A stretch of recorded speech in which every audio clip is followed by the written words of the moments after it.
ನಮಸ್ಕಾರ ವೀಕ್ಷಕರೇ, ಪಾಯಿಂಟ್ ನ್ಯೂಸ್ಗೆ ಸ್ವಾಗತ.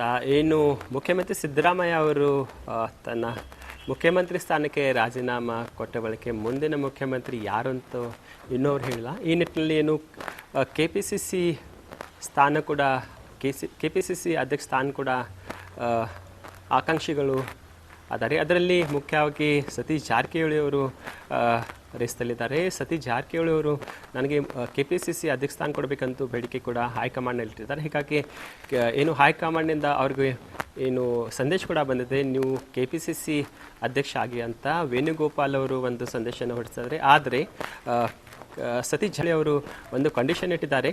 ಏನಂತಂದರೆ, ನನಗೆ KPCC ಅಧ್ಯಕ್ಷ ಸ್ಥಾನ ಕೊಟ್ಟರೆ ಅದ್ರ ಜೊತೆಗೆ ಮಂತ್ರಿ ಸ್ಥಾನ ಕೂಡ ಕೊಡಬೇಕಂತೂ ಒಂದು ಕಂಡೀಷನ್ ಇಟ್ಟಿದ್ದಾರೆ. ಹೀಗಾಗಿ ಆ ಕಂಡೀಷನ್ಗೆ ಈಗ ಹೈಕಮಾಂಡ್ ಚರ್ಚೆ ಮಾಡಿ ನಾವು ಹೇಳ್ತೇವಂತೂ ವೇಣುಗೋಪಾಲ್ ಅವರು ಒಂದು ಹೇಳಿದ್ದಾರೆ.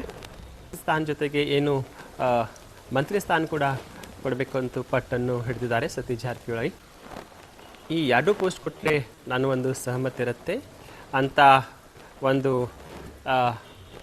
ಪಟ್ಟನ್ನು ಹಿಡಿದಿದ್ದಾರೆ. ಇದ್ರ ಬಗ್ಗೆ ಚರ್ಚೆ ಮಾಡಿ ನಾವು ಹೇಳ್ತೇವಂತ ಹೇಳ್ತಾರೆ.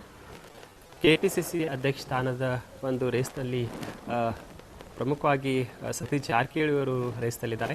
ಈ KPCC ಸ್ಥಾನಕ್ಕೆ ಸತೀಶ್ ಜಾರಕಿಹೊಳಿನ ಫೈನಲ್ ಮಾಡಲಾಗಿದೆ ಎಂದು ಮಾಹಿತಿ ಕೂಡ ಸಿಗ್ತಾ ಇದೆ. ಆದರೆ ಸತೀಶ್ ಜಾರಕಿಹೊಳಿ ಅವರು ಒಂದು ಕಂಡೀಷನ್ ಇಟ್ಟಿದ್ದಾರೆ. ಆ ಕಂಡೀಷನ್ KPCC ಅಧ್ಯಕ್ಷ ಸ್ಥಾನ ಜೊತೆಗೆ ಮಂತ್ರಿ ಕೂಡ ಇರಬೇಕಂತೂ ಅವರು ಒಂದು ಕಂಡೀಷನ್ ಹಾಕಿದ್ದಾರೆ. ಇನ್ನು 2 ಸ್ಥಾನಗಳ ಕೊಟ್ಟರೆ ನಂದು ಅದಕ್ಕೆ ಸಹಮತಿ ಇದೆ, ಇಲ್ಲಾದರೆ ಇಲ್ಲ ಅಂತ ನನಗೂ ಅದರ ಸಹಮತಿ ಇಲ್ಲ ಅಂತ ಸತೀಶ್ ಜಾರಕಿಹೊಳಿಯನ್ನು ಹೈಕಮಾಂಡಕ್ಕೆ ತಿಳಿಸಿದ್ದಾರೆ. ಹೀಗಾಗಿ ಚರ್ಚಿಸಿ ತಿಳಿಸಲಾಗುತ್ತೆ ಅಂತ ವೇಣುಗೋಪಾಲ್ ಅವರು ಸತೀಶ್ ಜಾರಕಿಹೊಳಿ ಅವರಿಗೆ ಹೇಳಿದ್ದಾರೆ. ಇನ್ನು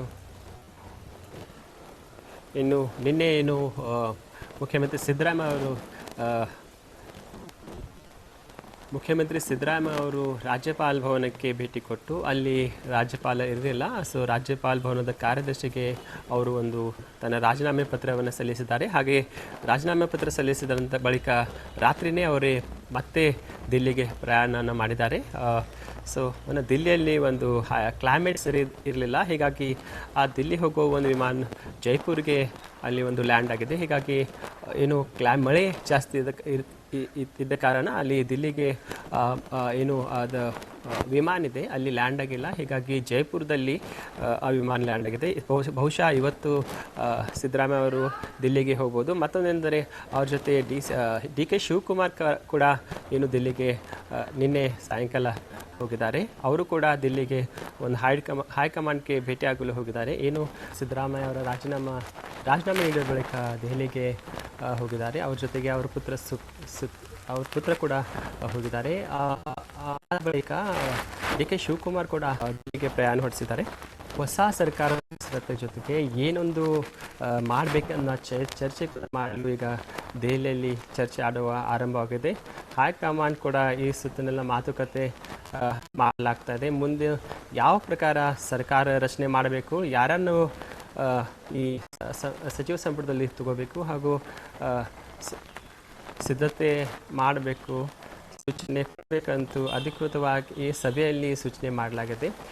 ಇವತ್ತು ಅಧಿಕೃತವಾಗಿ ಒಂದು ಮಾಹಿತಿ ನೀಡುವ ಸಾಧ್ಯತೆ ಇದೆ. ಹೈಕಮಾಂಡ್ ಮುಂದಾಗುವ CMಗೆ ಇಷ್ಟೆಲ್ಲ ಮಾಹಿತಿ ನೀಡುವ ಸಾಧ್ಯತೆ ಇದೆ.